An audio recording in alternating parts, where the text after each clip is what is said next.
د افغانستان برېښنا شرکت د کارکونکو ظرفیت لوړونې لړ کې د کابل برېښنا اړوند نوي میټر لوستونکي له روزنیزو ورکشاپونو رضایت ښیي او د چارو غوره دقیق او بې ستونزې پر مخ وړلو کې اغیزناک بولي.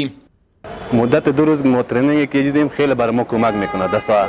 اولا ترنینگ که دیدیم در سیفتی یا همو تکنیک بی خطر که ما کدام اصول در نظر بگیریم وقت دستا میریم در کار. و امروز که ما می آموزش که امروز دیدیم درباره میترها، انواعش و تعداد مشترکین این چیزا رو خیلی موثر میدانیم، چون دستای کار وقت میریم و مشکل دیگه ان شاء الله مواجه نمیشیم.